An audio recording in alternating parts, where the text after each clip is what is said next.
Hello my dear viewers, welcome back to this channel. मेरा यानी doctor Poonam Sharma का आपको बहुत प्यार भरा नमस्ते। जैसा कि आपने देख ही लिया होगा कि इस वीडियो का टॉपिक है, आज का टॉपिक है skeletal muscles under microscope. Skeletal muscle microscope के अंदर कैसी दिखाई देती हैं, उनका जो स्ट्राइएटेड अपीयरेंस होता है वो कैसा होता है, वो इस वीडियो में आप पढ़ेंगे। स्केलेटल मसल का स्ट्राइएटेड अपीयरेंस पढ़ना क्यों ज़रूरी है? क्योंकि जब आपको स्केलेटल मसल्स का स्ट्राइएटेड अपीयरेंस पता होगा, वो dark and light band, I hope आपने सुना होगा, जब आपको ये पता होगा तभी आपको सार्कोमेयर समझ आएगा, और जब सार्कोमेयर समझ आएगा तभी आपको मस्कुलर कॉन्ट्रैक्शन समझ में आएगा, which is a very very important topic. So to understand muscular contraction आपको स्केलेटल मसल्स के बारे में, उसके माइक्रोस्कोपिक व्यू के बारे में पता होना ज़रूरी है।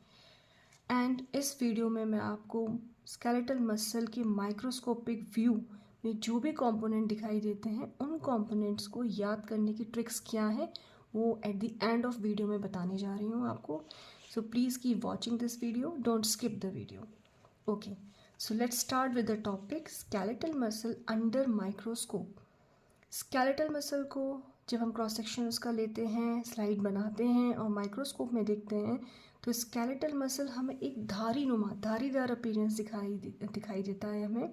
जैसे आपने देखा होगा, शर्ट्स आप लोग वेयर करते हैं या टॉप वेयर करते हैं, टी शर्ट्स वेयर करते हैं, तो कुछ आपके पास ऐसे शर्ट्स या टॉप्स होंगे जो धारीदार होते हैं, स्ट्रिप्ड होते हैं। आई मीन जैसे ब्लैक एंड वाइट का कॉम्बिनेशन के ब्लैक वाइट या कोई भी कलर हो सकता है। तो इस तरीके का अपीयरेंस स्केलेटल मसल का भी दिखाई देता है। स्केलेटल मसल को हम जिस माइक्रोस्कोप के अंदर देखते हैं वो एक नॉर्मल कंपाउंड लाइट माइक्रोस्कोप नहीं होता है जिसे आप नॉर्मली लैब्स में यूज़ करते हैं। ये माइक्रोस्कोप होता है polarised kind of microscope. That means अगर हम नॉर्मल कंपाउंड माइक्रोस्कोप की बात करते हैं तो नॉर्मल कंपाउंड माइक्रोस्कोप क्या होता है, नॉर्मली जो आप देखते हैं स्लाइड्स वगैरह लैब में देखते हैं। बट पोलराइज माइक्रोस्कोप क्या होता है? पोलराइज माइक्रोस्कोप में जो लाइट रेज आती हैं, वो लाइट रेज को ये पोलराइज़र जो पोलराइज माइक्रोस्कोप में होता है वो एक पर्टिकुलर डायरेक्शन में डायरेक्ट कर देता है, जिससे व्यू, किसी भी ऑब्जेक्ट का व्यू बहुत क्लियर हो जाता है, उसकी डिटेल्स हमें बहुत क्लियरली नज़र आती हैं। जो कंपाउंड माइक्रोस्कोप आप लैब में यूज़ करते हैं उसमें पोलराइज़र नहीं होता है, वो सनलाइट को यूज़ करते हुए आपको कोई भी ऑब्जेक्ट दिखाते हैं। लेकिन पोलराइज माइक्रोस्कोप में क्या होता है, पोलराइज़र लगा होता है, जो लाइट रेज आती हैं उनको वो डायरेक्ट कर देता है एक डायरेक्शन में to see the clear view. Okay, जब हम स्केलेटल मसल को पोलराइज माइक्रोस्कोप में देखते हैं तो स्केलेटल मसल का अपीयरेंस कैसे दिखाई देता है। मैंने आपको लास्ट वीडियो में बताया था कि स्केलेटल मसल का स्ट्रक्चरल ऑर्गेनाइजेशन यानी अरेंजमेंट कैसे होता है। स्केलेटल मसल्स होती हैं, स्केलेटल मसल के अंदर बंडल्स होते हैं। इन बंडल को मैंने यहाँ पे अलग से निकाल के दिखाया, जिन्हें हम फैसिकुलाई कहते हैं। इन बंडल्स के अंदर क्या दिखाई देते हैं आपको? मसल फाइबर, जो मैंने रेड से यहाँ बनाए, रेड से ही मैंने यहाँ दिखा रखा है मसल फाइबर। मसल फाइबर के अंदर क्या होता है? अब ये जो मसल फाइबर आपको दिख रहे हैं, इन मसल फाइबर के अंदर क्या होता है? मायोफिलामेंट। तो ये सीक्वेंस मैं आपको लास्ट वीडियो में बता चुकी हैं। अगर आपको समझना है, जानना है, तो आप मेरे लास्ट वीडियो वॉच कर सकते हैं। अब अल्टीमेटली क्या है कि कोई भी स्केलेटल मसल का सबसे इंटरनल पार्ट क्या होता है? मायोफिलामेंट। और इसी का अपीयरेंस हमको दिखाई देता है माइक्रोस्कोप में, लाइक दिस, इस टाइप का स्ट्राइएटेड, धारीनुमा, धारीदार या स्ट्राइएटेड अपीयरेंस दिखाई देता है हमें स्केलेटल मसल का। इसीलिए स्केलेटल मसल को हम क्लासीफाई करते हैं अंडर स्ट्राइएटेड मसल्स। ओके, जो आपको ये अपीयरेंस दिखाई देता है इसको हम इन डिटेल पढ़ेंगे। कैसे? इन अ वेरी इजी वे, कि जब माइक्रोस्कोप के अंदर हम देखते हैं स्केलेटल मसल को तो हमें इस तरीके का पैटर्न दिखाई देता है, light band, dark band, light band, dark band, light band, dark band, और ये चलता रहता है, ये सक्सेसिवली और वो भी ऑल्टरनेटिवली दिखाई देता है हमें।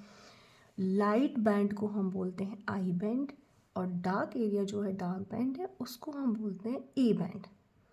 I band and A band. I band क्योंकि ये बैंड है आइसोट्रॉपिक, एंड ए बैंड क्योंकि ये बैंड है एनाइसोट्रॉपिक। ये क्यों आइसोट्रॉपिक है, ये क्यों एनाइसोट्रॉपिक है, वो भी हम इस वीडियो में थोड़ी देर में पढ़ेंगे। सो इतना आपको समझ में आया कि स्केलेटल मसल को जब हम पोलराइज लाइट माइक्रोस्कोप में देखते हैं तो हमें ये वाला पैटर्न दिखाई देता है, alternate light light dark light dark light dark, इस तरीके से दिखाई देता है। अब इसको भी हम थोड़ा डिटेल में पढ़ेंगे। वो डिटेल क्या है कि इस लाइट बैंड के बीचों बीच एक डार्क लाइन पास होती है जिसे हम बोलते हैं जेड लाइन। हर एक लाइट बैंड यानी आई बैंड के बीचों बीच एक लाइन पास होती है जिसे हम बोलते हैं जेड लाइन। जैसे लाइट बैंड के बीचों बीच एक डार्क लाइन पास होती, in the same way dark band के बीचों बीच एक पूरा का पूरा लाइट जोन दिखाई देता है। तो आपको समझ आ रहा है, ऑपोजिट चल रहा है, लाइट बैंड के अंदर dark line and dark band के अंदर लाइट जोन, यहाँ लाइन और यहाँ जोन, जिसे हम बोलते हैं एच जोन। अब इस एच जोन के बीचों बीच भी एक लाइन पास होती है जिसे हम बोलते हैं एम लाइन। ठीक है, तो हमने क्या पढ़ा, light band dark band, light band के बीचों बीच dark line Z line, dark band के बीचों बीच लाइट एरिया एच जोन, और एच के बीचों बीच भी एक डार्क लाइन जिसे हम बोलते हैं एम लाइन।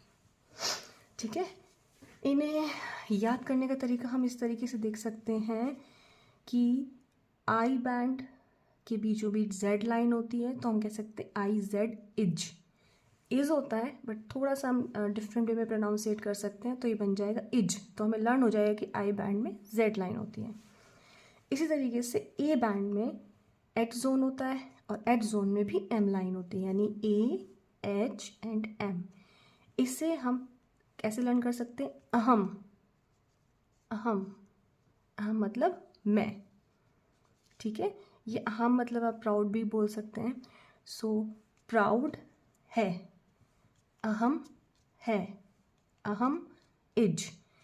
तो आपने समझ भी लिया कि कैसे ये अरेंजमेंट होता है, बट अपने आप को याद करने के लिए, हमेशा आपको याद रहे, बार बार भूले ना, तो उसके लिए तरीका है कि हम याद कर सकते हैं इज और अहम। ठीक है, आप कोई दूसरा तरीका भी अपना सकते हैं इनके इनिशियल्स को लेके, बट मेरे को जो समझ आया वो मैंने आपको बता दिया। ठीक है, सो यहाँ तक आपको क्लियर हो चुका होगा कि I band, A band, I band, I में जेड, ए में एच और एच में M. Okay, so this is the final appearance of skeletal muscle under microscope. अब यहाँ पर क्वेश्चन राइज होता है कि ये कुछ एरिया स्केलेटल मसल में डार्क और कुछ एरिया स्केलेटल मसल में लाइट दिखाई दे रहे हैं, तो ये कैसे, क्यों हो रहा है ये? तो उसके लिए आपको समझना ज़रूरी है कि पोलराइज माइक्रोस्कोप एग्जैक्टली क्या होता है।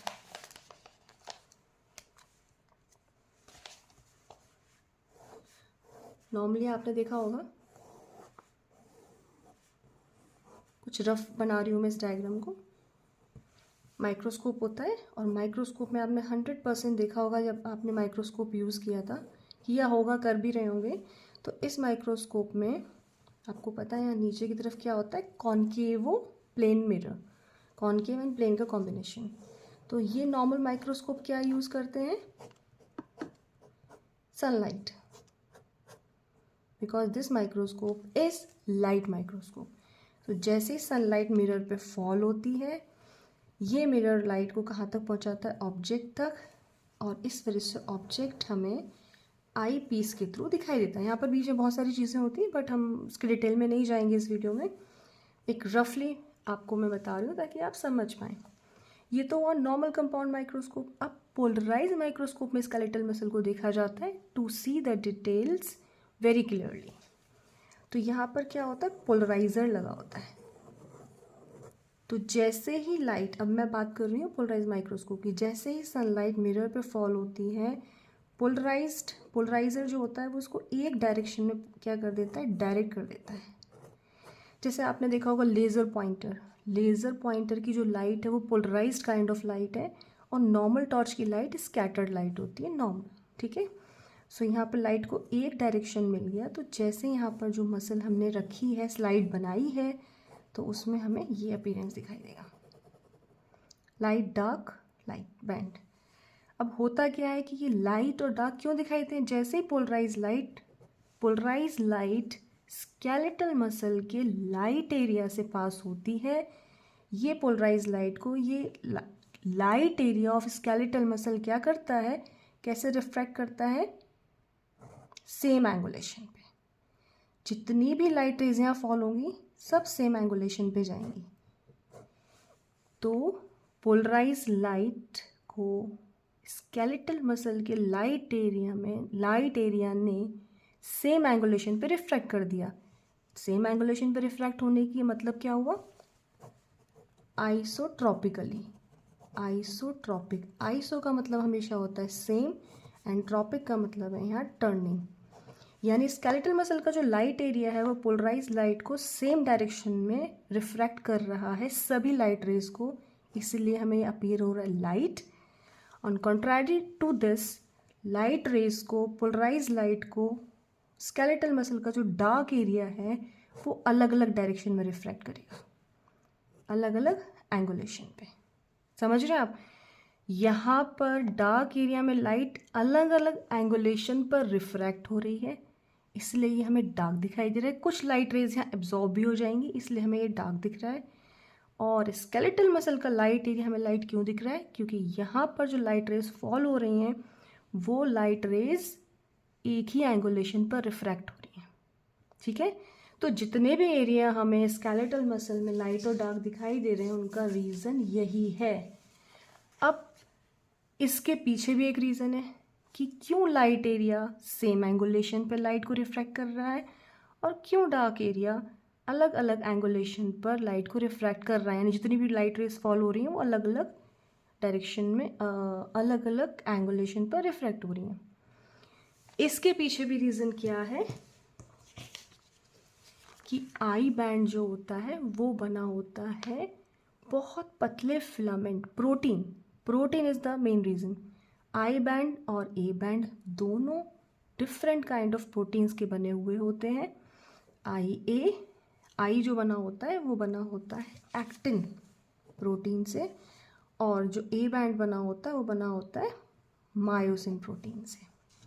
सो IAAM ऐसे भी आप याद कर सकते हैं कि IAAM में, यानी आई बैंड बना होता है एक्टिन प्रोटीन से और ए बैंड बना होता है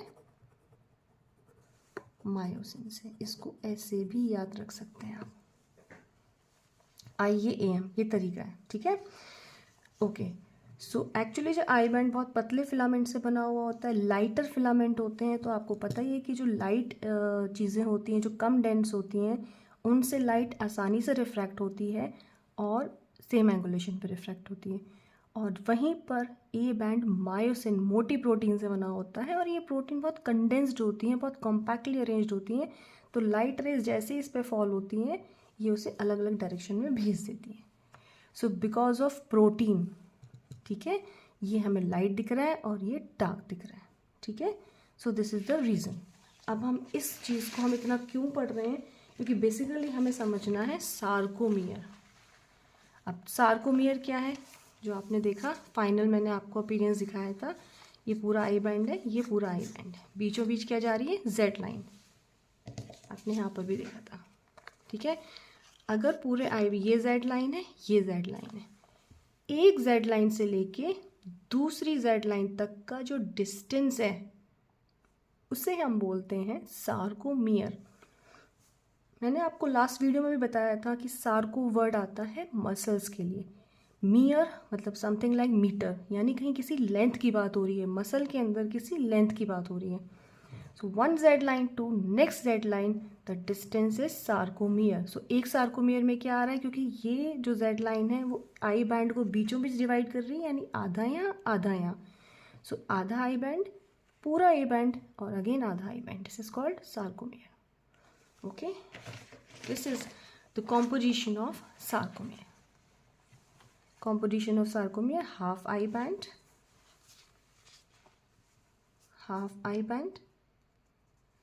full A band, complete A band, and again half I band. यहाँ से क्वेश्चन आता है कि सार्कोमियर क्या है? So it is the distance between two successive Z lines is sarcomere. ठीक है, अब यहाँ पर आप चाहे तो स्क्रीनशॉट ले सकते हैं। मैंने यहाँ पर बताया हुआ है कि ए बैंड के और क्या क्या नाम होते हैं ए बैंड को ए बैंड क्यों कहा जाता है? क्योंकि एन आइसोट्रॉपिक बैंड, एन मतलब नहीं है, आइसो मतलब सेम, मतलब टर्निंग, क्योंकि ए बैंड से जितनी भी लाइट रेस पास हो रही हैं वो टर्न सेम एंगल पर रिफ्रैक्ट नहीं टर्न हो रही हैं, इस वजह से उसको हम क्या बोल रहे हैं? Anisotropic. I band isotropic. Z line का दूसरा नाम भी दिया हुआ है। ये सभी जर्मन लैंग्वेज से लिए गए हैं। जेड लाइन, स्विशन बी, बिटवीन डिस्क, इसका मतलब होता है एट जोन, हेंसन डिस्कवरर के नाम पर है। और M line, M means middle यानी मिडल। आप इसका स्क्रीनशॉट लेके लर्न कर सकते हैं। ओके, अब मैं फाइनली आपको सिर्फ इस वीडियो में बताऊंगी कि जो मैंने आपको बताया कि ए बैंड जो होता है, आई बैंड जो होता है वो एक्टिन फिलामेंट से बना होता है, और जो ए बैंड है वो मायोसिन फिलामेंट से बना होता है। ये होता है अरेंजमेंट। ये खाली आई बैंड था, ये भी खाली आई बैंड था, बीचों बीच मायोसिन फिलामेंट, मायोसिन फिलामेंट, यानी कुछ एरिया ऐसा है जहाँ पर एक्टिन और मायोसिन की ओवरलैपिंग हो रही है, ओवरलैपिंग हो रही है। ठीक है, okay. So I band, I band, A band. A band में भी ये वाला पार्ट जहाँ पर कोई ओवरलैपिंग नहीं है, आप इजीली देख सकते हैं ये ओवरलैपिंग हो रही है, बट यहाँ कोई ओवरलैपिंग नहीं है, लाइट जोन है, ये है एच जोन। ठीक है, और इस एच जोन के बीचों बीच एक डार्क लाइन पास होती है जिसे हम बोलते हैं M line. Is that clear? I band, I band, I band, I band, I band बना हुआ है इन एक्टिन फिलामेंट से, और ए बैंड बना हुआ है मोटे मायोसिन फिलामेंट से। बीच में जा रही है एम लाइन, मिडल लाइन, और एक्टिन के बीचों बीच भी लाइन जाएगी, डार्क लाइन, जो क्या होगी? Z line, Z line. One Z line to the next Z line is a sarcomere. अगर आपको ये कॉन्सेप्ट क्लियर हुआ है तो नेक्स्ट वीडियो में मैं आपको बताऊंगी मस्कुलर कॉन्ट्रैक्शन के बारे में। Muscular contraction is a very important topic. वो आपको तभी समझ में आएगा जब आपको ये समझ आया होगा। तो आपको ये वीडियो कैसा लगा? आपका feedback is very important for me. वो मेरे लिए मोटिवेशन भी है और मेरे लिए इम्प्रूवमेंट का चांस भी है। सो प्लीज़ प्लीज़ प्लीज़ अपना फीडबैक ज़रूर दीजिए। And thank you so much for watching my video. Please do like, share and subscribe.